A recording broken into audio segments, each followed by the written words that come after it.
எங்கே இந்த நாட்டினுடைய முதலமைச்சர் திரு ஸ்டாலின் அவர்கள் கள்ளக்குறிச்சி மாவட்டத்திற்கு வருகிறது.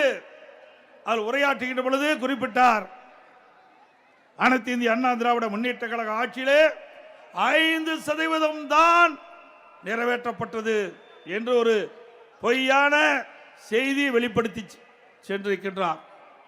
சிந்தித்து பாருங்கள், இந்த கள்ளக்குறிச்சி மாவட்டத்தை தோற்றுவித்தது அண்ணா திமுக ஆட்சி.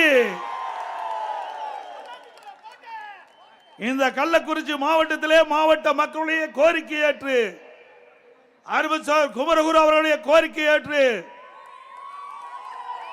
இந்த பகுதியில் நாடாளுமன்ற சட்டமன்ற உறுப்பினர்கள் கோரிக்கை ஏற்று கழக நிர்வாகிகள் கோரிக்கை ஏற்று பொதுமக்களுடைய கோரிக்கை ஏற்று இந்த மாவட்ட மக்களுக்கு உரிய சிகிச்சை அளிக்க வேண்டும் என்ற அடிப்படையிலே பிரம்மாண்டமான மருத்துவக் கல்லூரி மருத்துவமனை கொண்டு வந்தது அண்ணா திமுக ஆட்சி. திரு ஸ்டாலின் அவர்கள் திறந்து வைத்ததே அண்ணா திமுக ஆட்சியில் அடிக்கல் நாட்டப்பட்ட மாவட்ட ஆட்சியாளர் அலுவலகம்.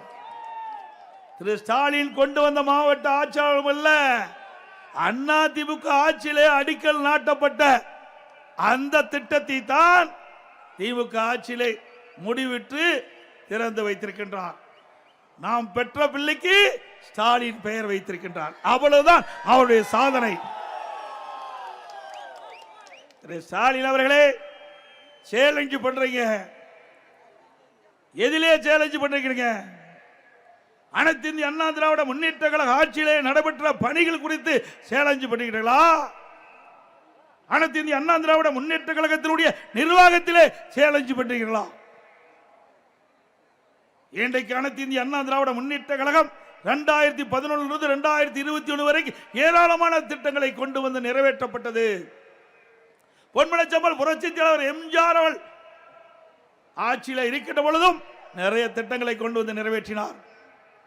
புரட்சித் தலைவர் எம்ஜிஆர் வரவேற்கு பிறகு மாண்புமிகு புரட்சித் தலைவி அம்மா அவர்கள் எவ்வளவு சோதனைக்கு இடையிலே ஆட்சி பொறுப்பேற்று திறமையான நிர்வாகத்தின் காரணமாக பல்வேறு திட்டங்களை கொண்டு வந்து கிராமத்திலிருந்து நகரம் வரை ஏற்றம் பெறுவதற்கு அடிக்கல் நட்டவர்கள் நம்முடைய இருவரும் தலைவர்கள்.